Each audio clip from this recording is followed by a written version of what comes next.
Daf Yomi, Tractate, Bava Batra, page 53, B.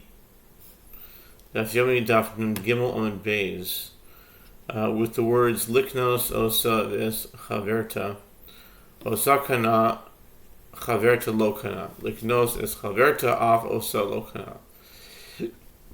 If his intention, okay, just to give a little, what we're talking about, it says the Gemara cites another statement of the same Amora with regard to taking possession of something. And said that Rav Asi said that Rav Yochanan said that if there were two fields with one boundary between them, and one took possession of one of the fields in order to acquire it, he has acquired it. So now 53b, Liknos osa es chaverta osakana chaverta lokana. Liknos es chaverta av osa lokana. If his intention was to acquire it, and also acquire the other field, he has acquired the first field, but has not acquired the other fields, since the other fields are separated by a boundary. If he took possession of one field in order to acquire only the other field, he has not acquired even that field of which he took possession, since his intention when taking possession was to acquire the other field, and one does not acquire an item without the intention to do so. You know what my question is going to be here. How can you verify what his intention was? It's the same question I have with Pigul, the case where a Kohen didn't have the right intention to do a korban. How in the world can you possibly verify that?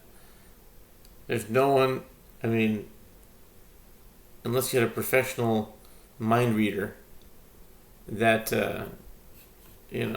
but if you're just going with the way things are, people don't have the ability to read thoughts.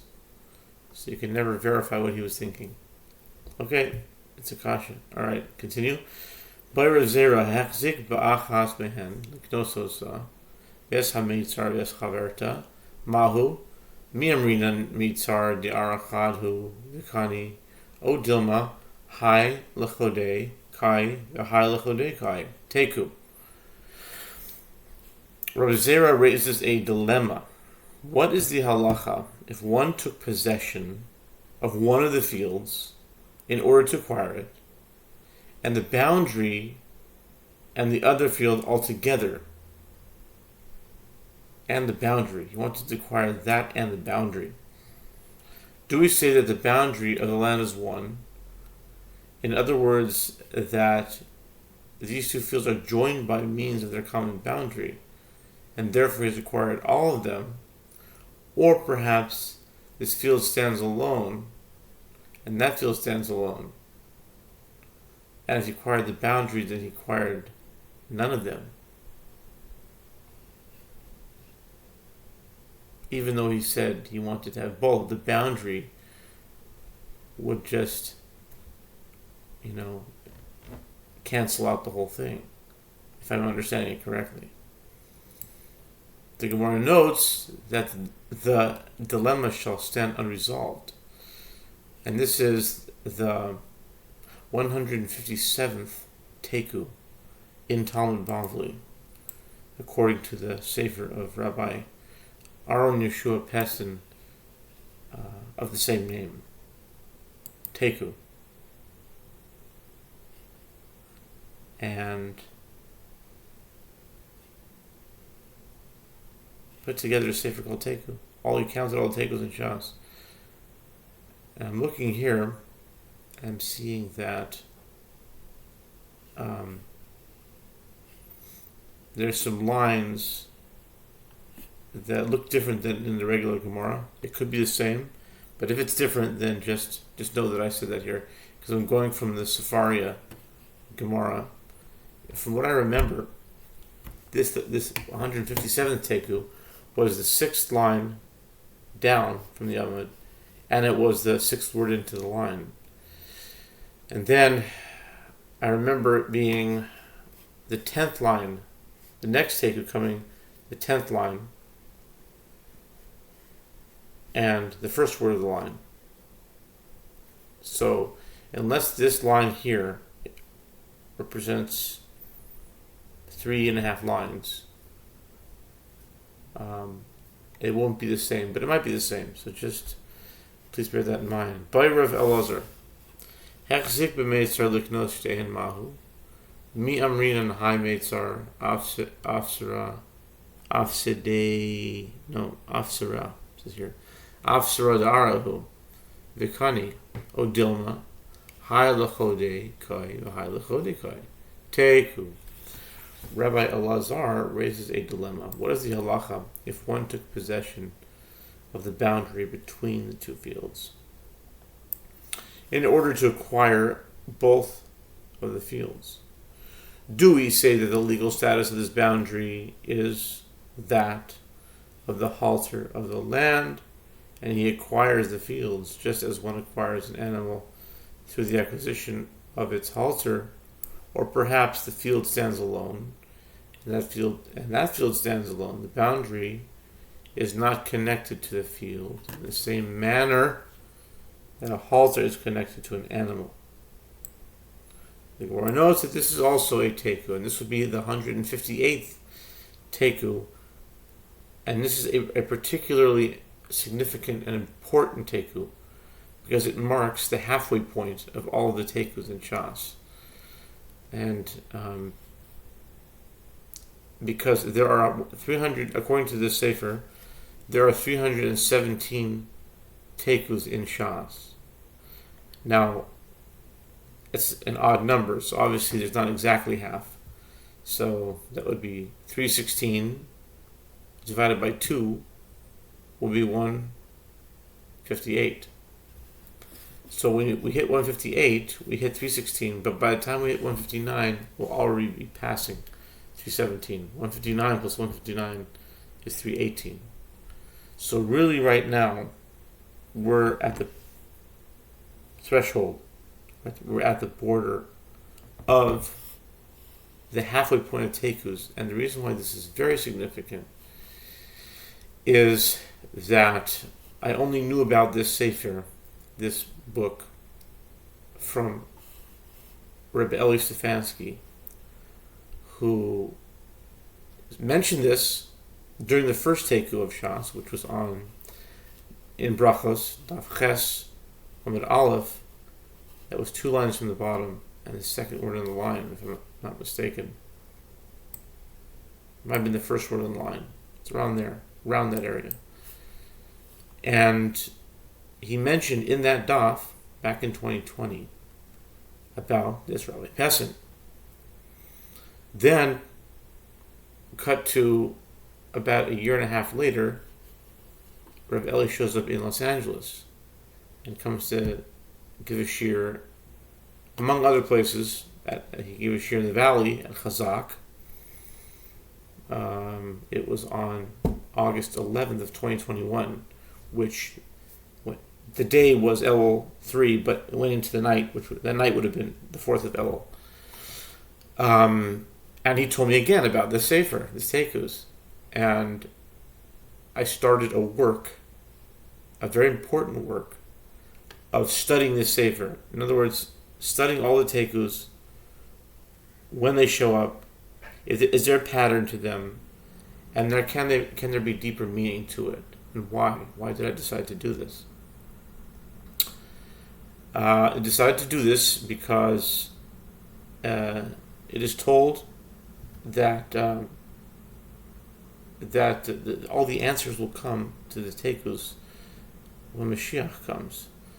But, if we get a chance to ask him, we have to know what the questions are to ask. There's no answer to a question that hasn't been asked. Or there is an answer, but no answer can be given to a question that hasn't been asked. If you don't know what to ask, an answer is not going to be, you're not going to get one, or it's not going to make sense to you. So the idea behind that was to know all the questions, so when Mashiach comes, we can say, what's the answer to this teku? What's the answer to this teku? So right now, I think that it's significant that cut to, okay, we're back on Sukkah 36, in Chazak, I'm back there, August 11th, okay? And that's what he tells me again. And now cut to a year, actually 3 years later. 3 years later. And now we're in August, almost to the day, August 15th, a few days away. August 15th of 2024. Okay. 2024. At the Link Kollel in the Pico Robertson area. And I mentioned this again. And what's interesting is that currently Rebel is in LA. And I mentioned this, but it was very busy, so we didn't have really a chance to talk. The Chazak place was much smaller. I had more time to. I had a little more time to talk. But what's interesting is that we got to the halfway point of Tekus and Shas at the time that Rav Eli is in LA. I find that very auspicious, just very interesting, and it gives that encouragement to continue the work. With that being said, let's continue. Amar Rav Nachman, Amar Rabba Baravu. Shnei batim zeh lifnim mizeh. Hechzik b'chitzon liknoso kano.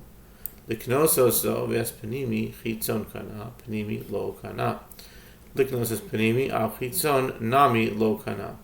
Similarly, Rav Nachman says that Rabba Baravu says, if there were two houses in a courtyard, this one is situated within the courtyard relative to that one, and one took possession of the outer house in order to acquire it, he has acquired it. If his intention was to acquire it and also acquire the inner house, he has acquired the outer house, but has not acquired the inner house. If he took possession of the outer house in order to acquire the inner house alone, he has not acquired even the outer house. If he took possession of the inner house, okay, if he took possession